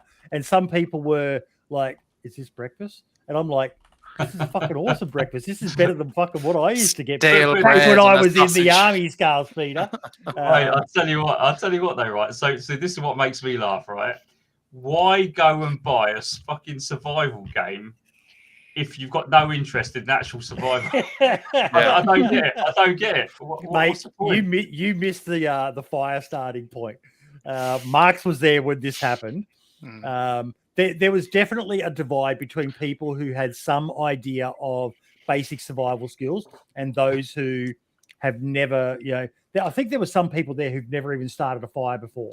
Definitely. Which, we needed firewood, and all they had was big whole logs there. So I said, well, fuck it. I'm going to go get the splitting axe, and I'm going to chop some up. And Marx, what did they say when I fucking held the axe above the wood? Watch your fingers. You're going to cut your fingers off. And I literally stopped, and I was like, Boydie, what are you doing? Well, watch your fingers. Fuck me. And they're all like, getting a little bit worried. And I'm like, guys, I'm just going to split some firewood. I've done this a lot of times. If the missus was there, she'd be saying to me, yeah, watch your fingers, Boydie, because I am a bit of a klutz at times. But there was nothing bad about it. But, yeah, it was the divide was. Now, where I'm going with this, Devils, is for those who follow BI, these boot camps, these survival camps are something they've done in the past with the devs. And they thought, rightly in my opinion, that this would be a great little activity for a bunch of content creators to come in and experience themselves. Yeah, there were some hiccups. We had to have a delay. Paul split his head open, the poor bugger, at one point in the event. and a few other things. And then you had the busted asses like me and poor old Happy Bombs of his bung leg from his hook disc in his spine and that. But honestly, I was having so much fun. I stepped back a bit. The fact that I lost on the air rifle shoot to every single fucking pommy whinging bastard who was there, Paul, Happy Bombs, and both the freshborn lads shot better than me. And yeah, shocking, boy. but I actually, again, towards that whole DayZ Unite thing, they said, who's going to go first? And I put my hand up. And the reason why I went first was I figured that a lot of the people here, especially the Poms, have probably never shot anything before in their life. So if they can watch me shoot, they might be able to observe some tactics and pick up on it. And even after I'd shot, I thought about what I did wrong. And Lady Adventure said she'd shot before as well. And I noticed she had those lovely, bloody fingernails that some women like to have. And I went up to her and said, okay, the one thing I picked up from this, Cobra, you've probably shot an air rifle before as well, is I should have had all my pellets lined out because I lost a lot of time actually digging around in the tin, grabbing the pellet, turning it around so it was in the right way. And I got more shots off than everyone. And that was something even I picked up on. But I figured that'd be the best way to do it, is to get it done like that. But overall, it was an amazing event. Strange. And I know it led to a lot of conspiracy theories that every single video and picture we posted, people were going, there was that photo I took of myself on the that vehicle trying to be all sexy, like with my big fat ass sticking up in the air. And all most people noticed was in the background, the scaffolding, building update confirmed, and Mad Max style vehicles confirmed. Scotty said to me, Marks, we're not going to the traditional DayZ locations, but we think we found somewhere better. I think it was. It was perfect. I think it was better. And I'm not being a sore loser. I'm just having a sook about it because I said to Paul afterwards, I said, mate, you've got to rub this into me. This has got to be your magnum opus tweet. And I think he did do a good one. DayZ trained versus military trained. But everyone was, for those who went there, and if you follow the Twitter drama, all the rest of it, there were some people there who had some long-standing rivalry / issues, and that all just disappeared, didn't it, Marks? Everyone was just united. For all the drama you do see, like you said, online, whether it's between modders or creators or whatever, like it was weird that there was none. It was an odd feeling like there was no confrontations or anything like that at all. Everybody got on well. Everybody had fun. There were no modders though, right? There you go. well, there was, but they're all just BI employees now. Is there BI employees is a different thing, isn't it? Yeah. People can be very brave behind a computer, mate. When you see them face to face, that's when it all changes, doesn't it? So, I do have one thing to say on going back a little bit here, just very briefly on the people getting a bit sore around why they weren't included or invited. Do you know what? How about you just be happy for the people that have, for fuck's sake? Well, he's in chat. He's in chat right now, and he was my individual spotlight for this week. I shouted him out on Twitter, but there is a true OG god of DayZ in chat right now that a lot of people don't know, and that is this man right here, Septic Falcon. Back when every single person who was at that event was basically unknown, didn't even know the game existed, Septic Falcon was a god of DayZ. He was one of the biggest names. When they ran Survivor games, he was an instant invite. He wasn't having to battle it out like the plebs to make a qualifying spot. Septic Falcon was someone they would reach out to and say, do you want to come along? And in his own words, he said, Septic Falcon was Wobo before Wobo. Not quite, but yeah, I get your point, Discipled. He was the go-to man for status reports. And basically anything about DayZ, Septic Falcon was the man. And all he had to say was he was so happy for all of us.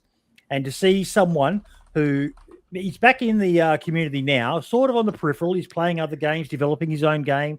You know, we had him on not that long ago. But for him to be able to say that, and people who've got nowhere near the credibility in this community of him, says a lot about how much of a giga chad the guy is. So for Septic, love you, bro.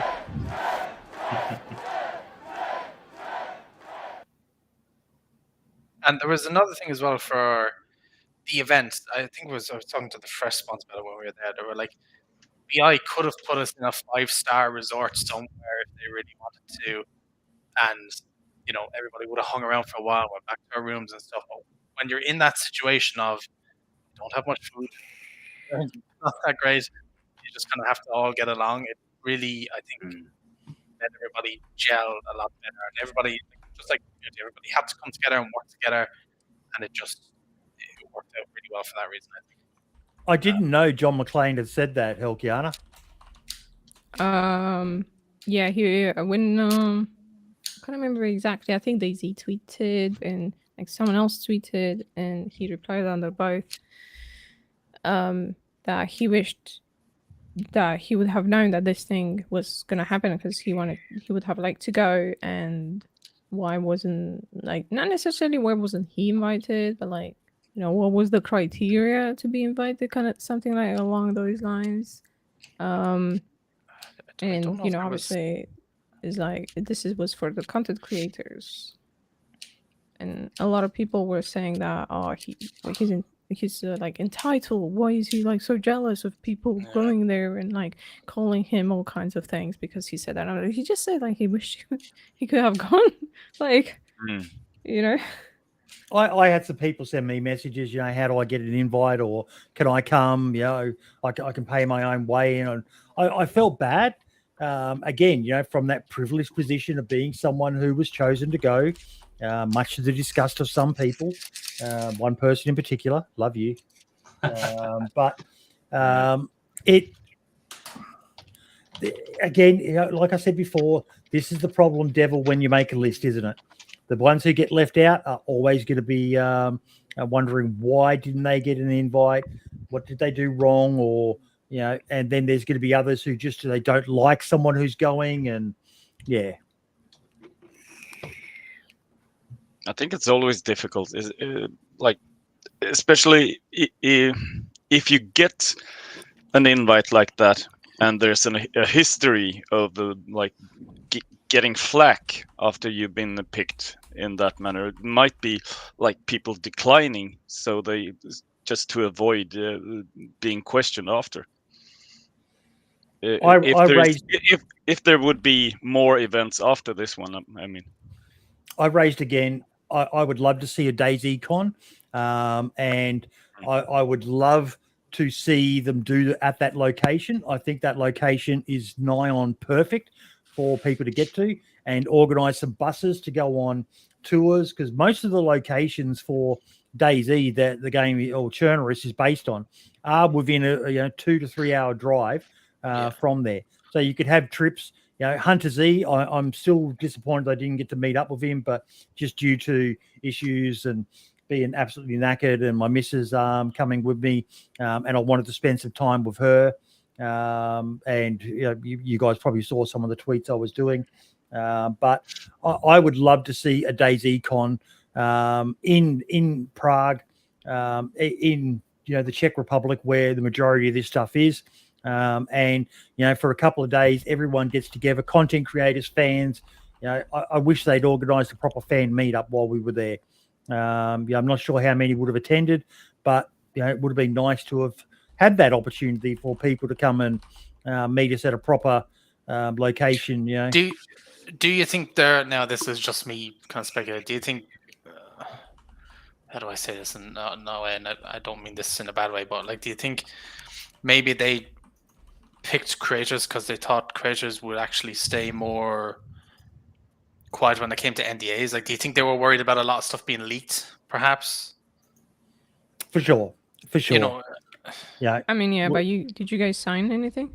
Yeah, we Yeah. signed NDAs and partners well, had that's to a sign legal NDAs. problem. and- months in advance and stuff. So Yeah, exactly. Like, if obviously Smoke, they just sorry, just need to they say know Smoke about was us. invited, but he declined.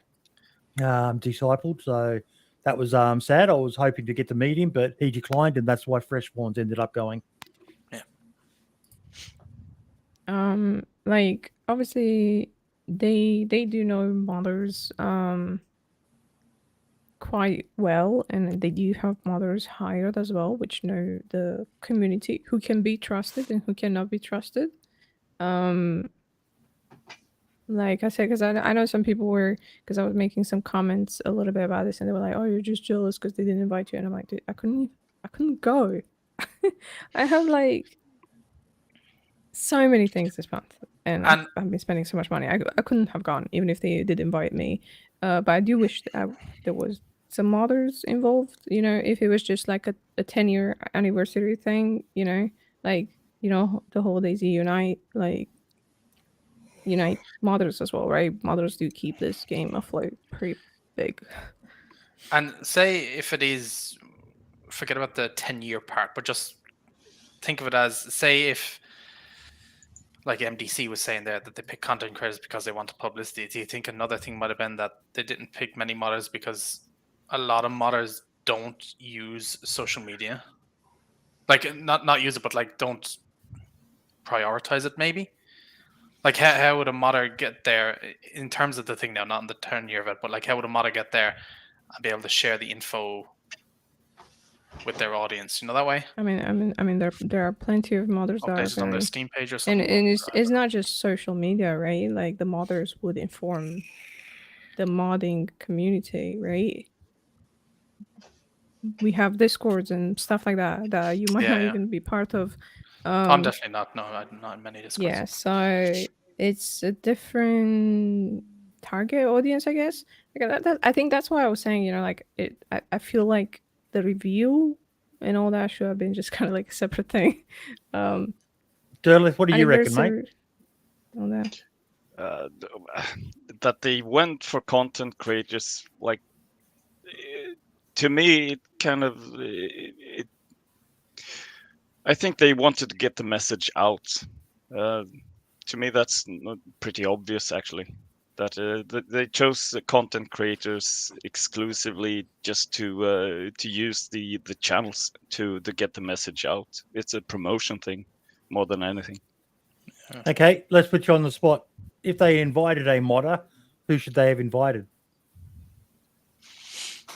You asking me? Everyone. What are you asking? Oh, The yeah. most popular modder. I reckon John they McClane, should have. obviously. Yeah, I'd go with Lad. Why not? There you go. Lad is an He's an employee employee. now. Easy to Doesn't count. play. Pick Yeah, again. count. You're not getting out that easy. I'd still go with Lad. Also, I mean, Hunter Lieutenant D. Master, right? Lieutenant Master is pretty big in the expansion team, Mm. right? And there's so many. And yeah, Hunter Z is there, right? Like, Yeah. it's like literally there. Oh, well. And anyway, guys, I only hopped on again just to say goodbye. Was a bit cut short before. Yep. Wagru avoided. So have a nice evening, folks. And, No worries, mate. Thank you see you so again. much Yeah, for coming on. Hi. Right, Okay. bye. Glad you got your grind back.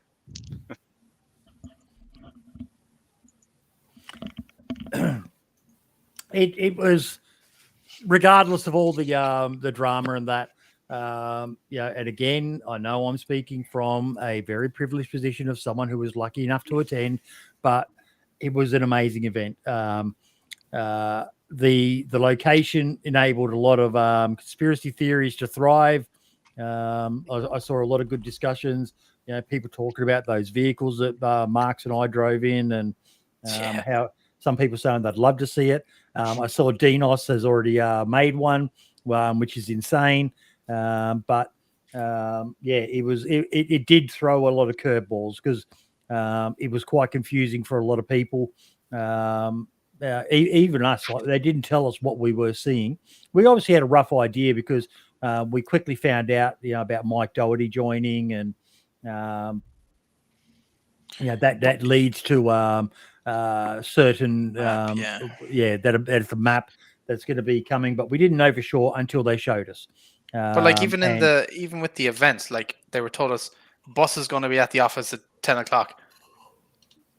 Get on it and go. And it was like, where are we going? No, not answered. We didn't know where we were until they gave us the introductions when we were there as well. Like, so everything was very secretive.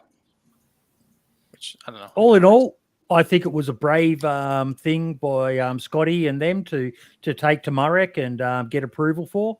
And I think it was a win overall. But yeah, definitely some things that I'm certain they've taken on board that they will try to do different if they ever do one again. But yeah, it was so great to just, I said, I think I spent one night there, about an hour and a half, talking to one of the lead devs of the DayZ and just saying, this is like a DayZ nerd's dream come true. I'm just sitting around a fire, poking meat on a stick at it, drinking a beer, and just talking about DayZ. It was awesome.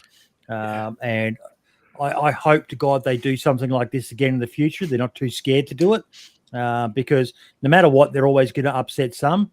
Like I imagine even when they had the modders meeting with Mario end of last year, there were probably some people upset that they didn't get invited to that. And it's always a risk when you create a list that the people who aren't included are going to get upset, and the people who aren't even potentially on that list are still going to be upset that the people they would have liked to be there weren't there. But yeah, it was a great event. Can I also say that if you don't like drinking or don't like alcohol, that event wouldn't have been for you. I've never drank so much in my entire life over those 4 days that we were there. He even drank Iron Brew for the first time. And I don't drink, but I still drank, and it was it was fun though. Oh, Don, you're Australian, mate. You know me. You know how much I upset people. But yeah, no, it was an honor and a privilege, and I'm so glad to have gotten to be a part of what was truly a unique event with some other absolutely amazing creators. And I got to make some, to talk. There was one point there where I was sitting on the bus and Toprek just started talking, and he said something that I'd only ever really heard in a stream. And that was probably the closest I came to fanboying the entire time. It was like, holy shit, I'm here with these people that I've watched. And, everyone kind of felt the same. Like even the Running Man in the lead up to it shared a tweet basically saying that he was dealing with imposter syndrome, and he was the biggest name of all of us there. And if he was feeling it, we all were. Yeah, definitely. And I got to torment the absolute fuck out of Mike Doherty the entire time we were there. I was on his case, Cobra. Oh my God. His missus loved it. I was just tormenting him the entire time, but it was brilliant. And Skullspeeder, I can't remember who won DayZ Unite Boydie Bingo. But yeah, they did. I didn't even know they were doing it. Skullspeeder sent those bingo cards he has for the podcast episodes through to the devs. And at the end of the event, we're all sitting around waiting for the bus.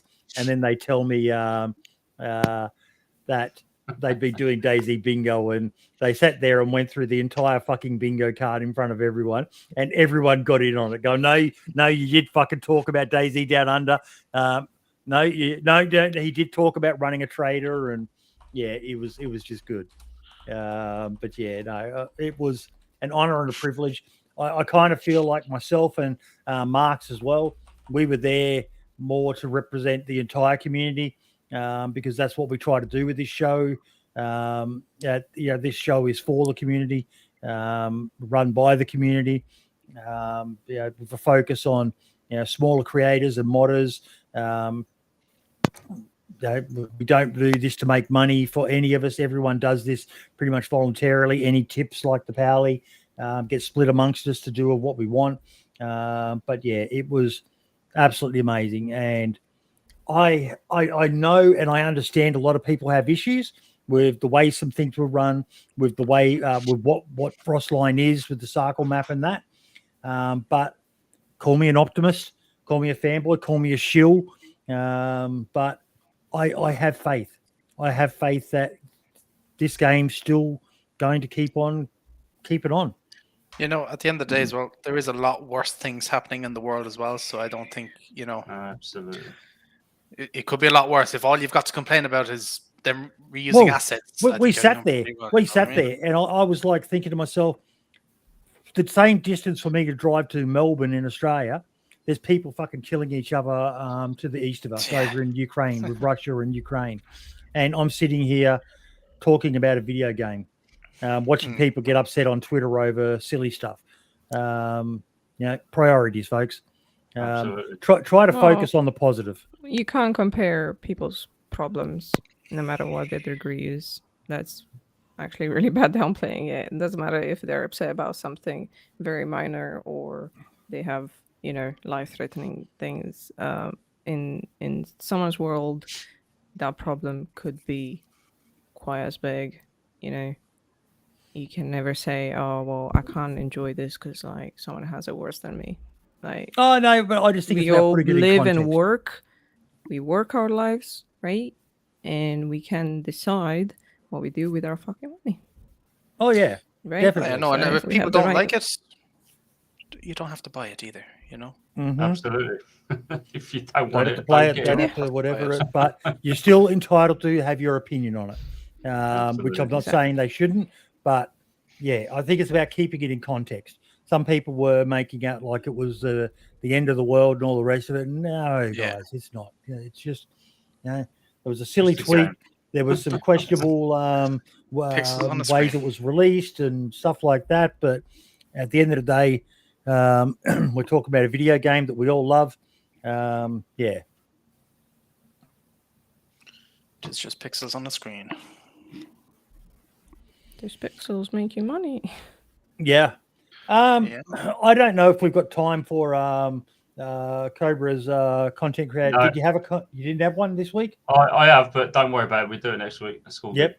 And same with your game or mod. We'll just do some individual spotlights and a proper welcome to Devil's Knock, who is joining us as another co-host of the show to make sure that if someone's away, we're still going to have a reasonably diverse range of co-hosts because I hate hosting the show by myself. But he's also been dealing with some health issues, so he might not be back next week, folks. Once he's got that sorted, he promises he's I going to have the webcam. appreciate the chance of being here. Whenever again. But yeah, Like the show, like you guys, like the game.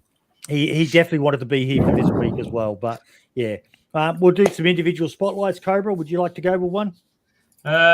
Yes, I'm going to roll two into one this week, nice and quick, nice and early. There's a very good server owner who I've known for a long time, got a new server coming out called X Decade. I will put the link in the chat to his Discord. This is a real interesting take on a new DayZ kind of,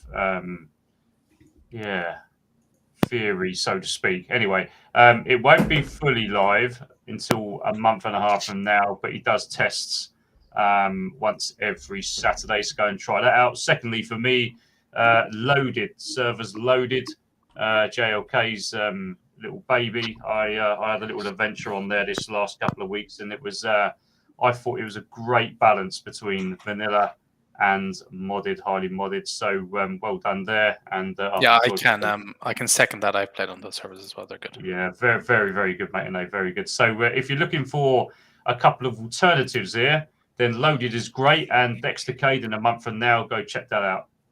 That's me done, buddy. Marks. Oh God, you put me on the spot. Mate, you fucking know I do this. I know, yeah. I don't know if I have a community one because I've been so kind of out of the loop since arriving back. The community. Can I put it to my, maybe it's just the community in general, but to my audience as well? Yep. Can I shout them out? Because so I do be self-conscious of my image. I don't put myself in camera and stuff because I'm a fat fuck. But I vlogged the weekend of the event and I put it up, and I always get anxious when uploading a video, like, oh god, what's going to be said here? And it was nothing but positivity, like in the comments section. And for a vlog to do something like that, it's it's just kind of nice to see that not everybody on the internet is mean and hates, especially after the couple of days as well. Like, everybody was really supportive, and that definitely boosts your spirit a bit when it comes to making IRL type of videos, because they're so totally different. And yeah, I guess just want to thank my community for being supportive and not bash me. because I'm a fat fuck. Just cut him off there. He does it every time. It's okay. I'm used to it. I don't really have a thought spotlight. he'd I finished. usually just do like games or mods. Usually, I don't watch content creators. No, but this is just something you want to shout out. Anything. Doesn't even have to be DayZ related. Anything. Well, I should probably tell you in 2 weeks' time I'm gonna be on holiday, but Hey. I was thinking maybe I'll do a live stream on the beach. With you guys. Ooh, there you we go. can- Very good. Very good. I will see how the network works. Like, if it's all right. I say do it, mate. That's one thing we learned. Lady Adventure was killing it with her live streams during the event. Just talking about anything and everything. But yeah. They're Devils, actually really fun. anything you'd like to shout out, buddy? I can to shout out one from console, which is someone you know who is doing one of the best works on console on his map, which is our Project Lemon with his Dagoria. Yep. And he's working on a rehash of that. Helkiana Pool and Beach stream confirmed. Oh God. Oh, Helkiana. You're gonna get him for that one later, aren't you?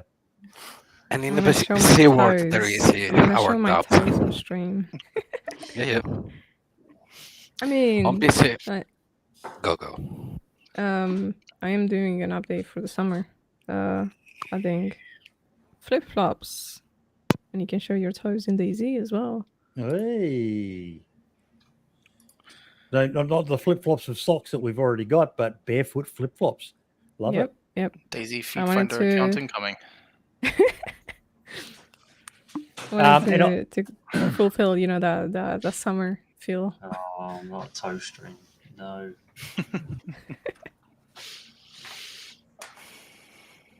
Oh no! Oh, Oh, no. no. Down. Boy, fucking hell, mate. That's us be monetized. Doing? Come on. And I'm just going to double down on it again.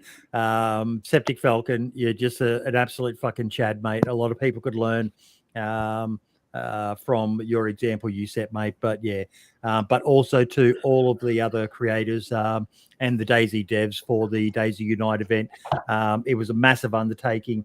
And I had a blast. And that event, location you chose, as much as I would have loved to have done a tour and seen all the little the DayZ landmarks around there, I will be definitely going back because the Czech Republic is an absolutely amazing country. I fell in love with that place. It's definitely got a place in my heart. I only wish I'd had more time to stay there. And Mike, I think you're right. Yeah, it was great to hear other people's takes on the map, the announcement, and the event. And that's what we do here, folks. We don't hold back, and it's okay to disagree. That's the key thing that I want people to always remember. Just because you disagree on something doesn't mean you then have to hate someone. We're not calling for fucking genocide and war crimes and all the rest of it. We're just talking at the end of the day about a video game. So yeah, much love to everyone. We will see you all next week. Our guest next week, I did do this, is, where have I got it? Dinos Binos is coming on. So I imagine we're probably going to talk a bit about the Sarkle map and Frostline again with him coming on. But yeah, I'm quite excited for that one. Even Helkiana goes, wow. Why did you say wow? Well, I know what's coming. so, It's me and you're, Dinos, we talk sometimes, so so you're going to be I here know. for this one, I'm guessing. I'm just gonna be sitting here laughing in the background. I'll let him unleash this time. I like it when people do. I like to hear opposing opinions and stuff like that. But yeah. Anyway, all the best, everyone. And we will see you next week, same time, same channel, as always, for the #1 DayZ podcast. Fuck you, friendly. No, I'm actually going to be doing a guest appearance with them tomorrow morning on their podcast. And they're going to be grilling me for more details on what happened during DayZ Unite and the reveal and all the rest of it. And I'm really excited to do it because those guys are awesome. I reached out to them before we went and said, I'd love to get on with you guys. You know, you've always been supportive of us. And I just love what they're doing. Make sure you go and subscribe to them on YouTube as well, please, folks. They're only sitting at about 450 subscribers. And for those who don't know, you need to have 1,000 subscribers. That's the free. That's not like a Twitch subscriber. That's the free version. So it's basically just like following them. And once they've got 1,000, they can start monetizing their YouTube channel as well. So they deserve it. Those guys do an amazing show, a more entertainment-focused one, but still cover some pretty awesome topics as well. Highly recommend them. Much love to Andy and Dave. All the best, everyone, and ciao for now.